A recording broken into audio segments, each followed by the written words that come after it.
નમસ્કાર, તમામ મહત્વપૂર્ણ સમાચારો સાથે હું છું હેતવી।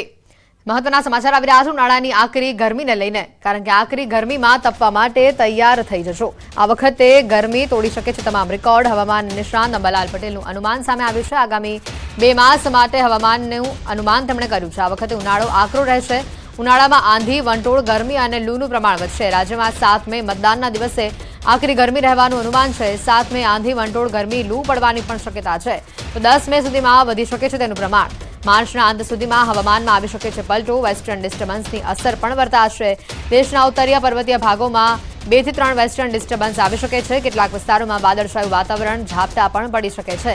માર્ચ મહિનામાં મહત્તમ તાપમાન 42 ડિગ્રી સુધી પહોંચી શકે છે, તો રાજ્યમાં એપ્રિલ મહિનાથી આકરી ગરમીની શરૂઆત થશે। રાજસ્થાનમાં તાપમાન 48 થી 49 ડિગ્રી સુધી પહોંચી જશે। રાજ્યના બનાસકાંઠા સહિત ઉત્તર ગુજરાતમાં સખત ગરમી થશે। 26 એપ્રિલથી 10 મે સુધી આંધી, વંટોળનું પ્રમાણ વધશે। 10 મે પછી બંગાળના ઉપસાગરમાં ચક્રવાતનું પ્રમાણ વધવાની શક્યતા છે, તો 25 મેથી 8 જૂન સુધી અરબ સાગરમાં રહેશે હલચલ।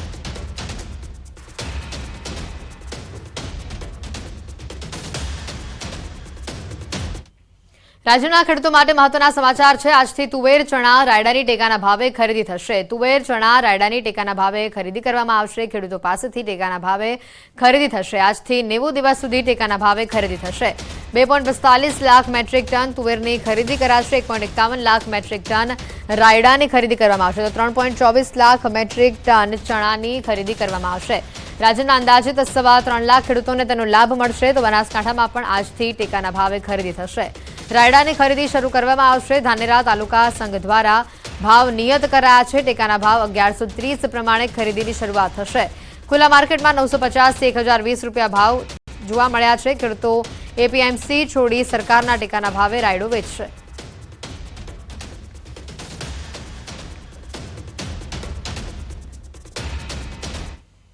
અને હવે વાત કરીશું ચૂંટણીના મહાસંગ્રામની।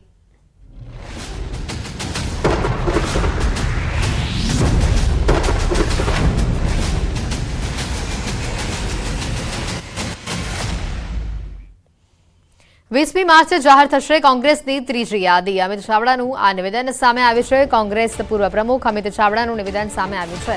લોકોની વચ્ચે કામ કરનાર ઉમેદવારોની જાહેરાત થશે। કોંગ્રેસ ઉમેદવારોની જાહેરાત ટૂંક જ સમયમાં થશે। 26માંથી 12 કરતાં વધુ બેઠક જીતીશું તેવું નિવેદન આપ્યું છે અમિત ચાવડાએ।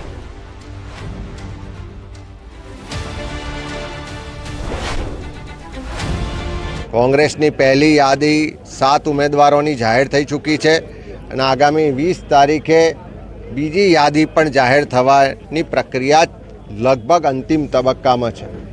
ત્યારે આણંદ, ખેડા સહિત આખા ગુજરાતમાં લોકોની પસંદવાળા, લોકો વચ્ચે કામ કરતા અને લોકો જેને ઈચ્છે છે એવા ઉમેદવારોની જાહેરાત ટૂંક સમયમાં કરવામાં આવશે। વડોદરાના ડભોઈમાં લોકસભા 2024ની ચૂંટણીને લઈને લોકસભા કાર્યાલયનું ઉદ્ઘાટન કરવામાં આવ્યું અને સાથે છોટાઉદેપુર લોકસભા બેઠકના ભાજપના ઉમેદવાર જશુ રાઠવાના પરિચય બેઠક પણ યોજવામાં આવી, જેમાં ભાજપના વિવિધ મોરચાના હોદ્દેદારોની ઉપસ્થિતિ જોવા મળી હતી। સાથે જ આ કાર્યક્રમમાં ડભોઈ કોંગ્રેસમાંથી અનેક કાર્યકર્તાઓ અને નેતાઓએ કેસરિયા કર્યા। આગેવાનો સહિત 400 થી 500 જેટલા કાર્યકરો, ધારાસભ્યો શૈલેષ મહેતાની હાજરીમાં ભાજપમાં જોડાયા હતા। તાલુકા પંચાયતના 5 કોંગ્રેસના અને 1 અપક્ષ સભ્ય ભારતીય જનતા પક્ષમાં જોડાયા છે। એમ કરીને 6 સભ્યો સાથે કુલ 20 તાલુકા પંચાયતના સભ્યોમાંથી 19 સભ્યો ભારતીય જનતા પક્ષના થઈ ગયા છે। નગરપાલિકામાં પણ 1 સભ્ય જોડાયા છે, એટલે નગરપાલિકામાં 36માંથી 23 સભ્યો ભારતીય જનતા પક્ષના થયા છે। જિલ્લા પંચાયતમાં ડભોઈ વિધાનસભામાંથી એકમાત્ર સોનલબેન પટેલ કોંગ્રેસ પક્ષમાંથી ચૂંટાયેલા હતા, આજે એ પણ ભારતીય જનતા પક્ષમાં જોડાયા છે। લોકસભાની ચૂંટણીમાં પ્રચાર પ્રસારને લઈને ભાજપે અમદાવાદમાં મીડિયા સેન્ટર તૈયાર કર્યું છે। આધુનિક સુવિધાઓથી સજ્જ આ મીડિયા સેન્ટરમાં પત્રકાર પરિષદ માટે વિશાળ સંખ્યામાં લોકો બેસી શકે તેવો રૂમ, નેતાઓ ટીવી ડિબેટમાં બેસી શકે તે માટે 2 બૂથ પણ બનાવવામાં આવ્યા છે અને મીડિયા મોનિટરિંગ રૂમ પણ બનાવવામાં આવ્યો છે। આ મીડિયા સેન્ટરમાં તમામ સુવિધાઓ કરવામાં આવી છે। નીચે આપ જ્યારે આવ્યા ત્યારે આપે જોયું હશે કે ત્યાં પ્રેસ રૂમ બનાવ્યો છે, જ્યાં તમામ મીડિયા સાથે પ્રેસ થઈ શકે, રાષ્ટ્રીય મીડિયા અને પ્રાદેશિક મીડિયા સાથે.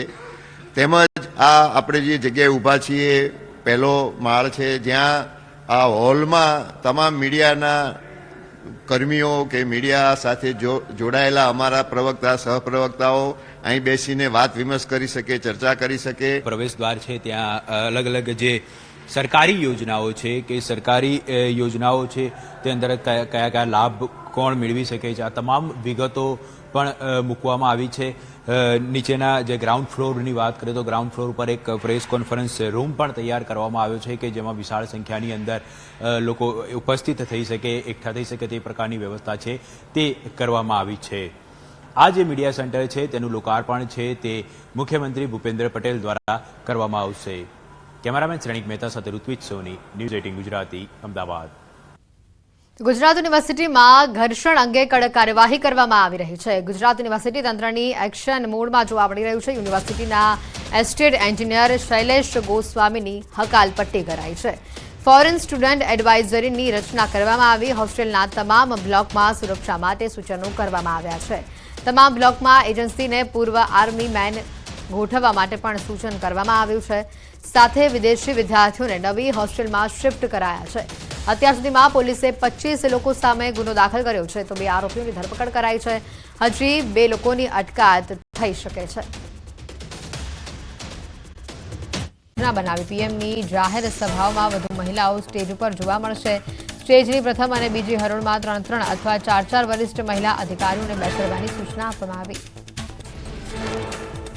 ગાંધીનગરમાં ભાજપે શરૂ કર્યો પ્રચાર. ભાજપ કાર્યકર્તાઓએ બાઇક રેલી યોજી. મોટી સંખ્યામાં ભાજપ આગેવાનો અને કાર્યકરો બાઇક રેલીમાં જોડાયા. પંચમહાલના ઉમેદવાર સાથે જેઠાભાઈ ભરવાડનું લુણાવાડામાં ભવ્ય સ્વાગત કરવામાં આવ્યું. ખુલ્લી જીપમાં જેઠાભાઈ ભરવાડ સાથે ઉમેદવારે રેલી યોજી. ભાજપના પંચમહાલ લોકસભાના ઉમેદવાર રાજપાલસિંહને લોકોનો મળ્યો આવકાર. 400થી પણ વધુ બાઇકો સાથે રેલી યોજવામાં આવી. જૂનાગઢ લોકસભા બેઠક પર સંત તરફથી ટિકિટની માંગ પર મોટો ખુલાસો. વિસાવદરના ચાંપરડા ધામના મુક્તાનંદ બાપુએ વિડીયો શેર કરીને કરી સ્પષ્ટતા. કહ્યું, આ માત્ર અફવા છે. અમારો માર્ગ જુદો, ચૂંટણી લડવાની વાતને ફગાવી. ડીસાના અપક્ષ ઉમેદવાર લેબજી ઠાકોર કરશે કેસરિયા. અગાઉ વિધાનસભાની ચૂંટણીમાં ટિકિટ ન આપતા કરી હતી તેઓએ અપક્ષ દાવેદારી. લેબજી ઠાકોરે 45,000થી વધુ મત મેળવ્યા હતા. વિસાવદર વિધાનસભા પેટા ચૂંટણીમાં બાકાત રહેતા ભૂપત ભાયાણીનું નિવેદન. કહ્યું, વિસાવદર બેઠક ઉપર નિયત સમય ચૂંટણી થાય તેવા પ્રયાસો. કાર્યકર્તાઓ પણ ઈચ્છે છે કે લોકસભાની સાથે જ આ ચૂંટણી યોજાય. ગાંધીનગર ચીફ ઇલેક્શન કચેરી ખાતે આમ આદમી પાર્ટી આપ્યું આવેદનપત્ર. વિસાવદર વિધાનસભાની પેટા ચૂંટણી જાહેરાત ન થતા રજૂઆત કરી. આપ નેતા ગોપાલ ઇટાલિયાએ ભાજપ પર કર્યા આકરા પ્રહાર. ભાજપ ચૂંટણી પંચના નામે લોકોને ગુમરાહ કરતી હોવાનો લગાવ્યો આરોપ. લોકસભા ચૂંટણી અને વાઘોડિયા વિધાનસભા પર પેટા ચૂંટણીની જાહેરાત થતા મધુ શ્રીવાસ્તવનો બળાપો. ભાજપ સામે સક્ષમ ઉમેદવારો નહીં હોય તો લોકસભા અને વાઘોડિયા વિધાનસભાની પેટા ચૂંટણી લડીશ. સક્ષમ ઉમેદવાર હશે તો તેને ખુલીને સમર્થન આપીશ. બનાસકાંઠા કોંગ્રેસના ઉમેદવાર જ્ઞાનીબેન ઠાકોરે કોતરવાડા ગામની લીધી મુલાકાત. સાસરાનું ગામ હોવાથી જ્ઞાનીબેને મર્યાદા જાળવવા માટે ઘૂંઘટ તાણ્યો. સભામાં પહોંચતા જ જ્ઞાનીબેને તાણી દીધો ઘૂંઘટ. ભાવનગરમાં ઇન્ડિયા ગઠબંધનની પ્રથમ બેઠક યોજાઈ. કોંગ્રેસ અને આપનું ગઠબંધન થયા બાદ બેઠક મળી જેમાં બંને પક્ષના જિલ્લા કક્ષાના નેતાઓ રહ્યા હાજર. લોકસભાની ચૂંટણીને લઈને આગામી રણનીતિ ઘડાઈ. ભાજપ સાંસદ મનસુખ વસાવાએ ડેડિયાપાડામાં કાર્યકરોનું સંમેલન યોજ્યું. મહેશ વસાવા અને પૂર્વ ગૃહમંત્રી પ્રદીપસિંહ જાડેજા સહિત મોટી સંખ્યામાં કાર્યકરો સંમેલનમાં ઉપસ્થિત રહ્યા. સંમેલનમાં મનસુખ વસાવાએ ચેતર વસાવા ઉપર પલટવાર કરતા કહ્યું, ચેતર વસાવા તેમના માટે એલફેલ બોલીને પ્રજાને ભરમાવી રહ્યા છે, પણ તેમનાથી તેમને કોઈ ફરક નહીં પડે.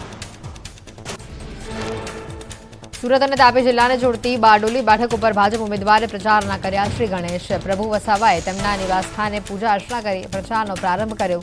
5 લાખથી વધુ લીડથી જીતનો દાવો કર્યો. પોતાના મૂળ નિવાસસ્થાન સઠવાવ ગામે જઈ પિતાના સ્મૃતિ સ્મારક ઉપર પુષ્પાંજલિ અર્પણ કરી માંડવીથી તાપી જિલ્લામાં પ્રવેશતા ગામડાઓમાં ચૂંટણી પ્રચારનો આરંભ કર્યો. ભાજપે બારડોલી બેઠક ઉપર પ્રભુ વસાવાને સતત 3જી વખત વિશ્વાસ મૂક્યો છે.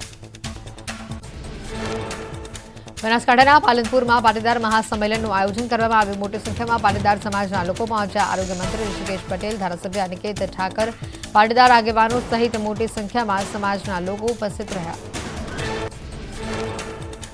ગામડાઓમાંથી મોટી સંખ્યામાં મહિલાઓ પાલનપુર ખાતે પહોંચી. પાલનપુરની 31 ગામ કડવા પાટીદાર સમાજવાડીમાં મહાસંમેલનનું આયોજન કરવામાં આવ્યું. ભાજપના પદાધિકારીઓ અને ધારાસભ્યોએ પણ મહાસંમેલનમાં આપી હાજરી.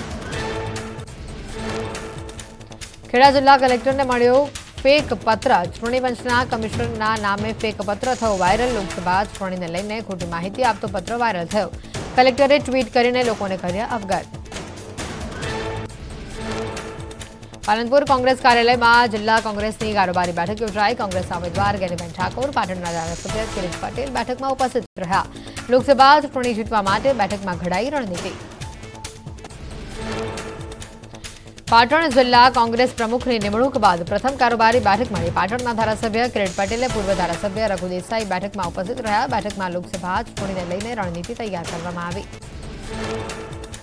નડિયાદમાં પૂર્વ સાંસદ દિનશા પટેલના ઘરે કોંગ્રેસ નેતાઓની બેઠક. આણંદ ખેડાના ઉમેદવારો અંગે ચર્ચા કરવામાં આવી. ખેડામાં કાળુસિંહ ડાભી અને આણંદમાં અમિત ચાવડાના નામ ઉપર ચર્ચા. દિનશા પટેલે પ્રભારી મુકુલ વાસનિક સાથે ચર્ચા કરી. લોકસભા ચૂંટણી પહેલા રાધનપુર કોંગ્રેસમાં ભંગાણ. રાધનપુર કોંગ્રેસના 50થી વધુ કાર્યકરો ભાજપમાં જોડાયા. ભાજપના ઉમેદવાર ભરતસિંહ ડાભીને આપ્યું સમર્થન. લોકસભા ચૂંટણીને લઈને પોરબંદર જિલ્લા કલેક્ટર કેડી લાખાણીના અધ્યક્ષ સ્થાને પત્રકાર પરિષદ યોજવામાં આવી. વધુમાં વધુ મત આપવા મતદારોને કલેક્ટરે કરી અપીલ. ઉત્તર પ્રદેશના મેરઠમાં આચારસંહિતા લાગુ થતા તંત્ર એક્શનમાં.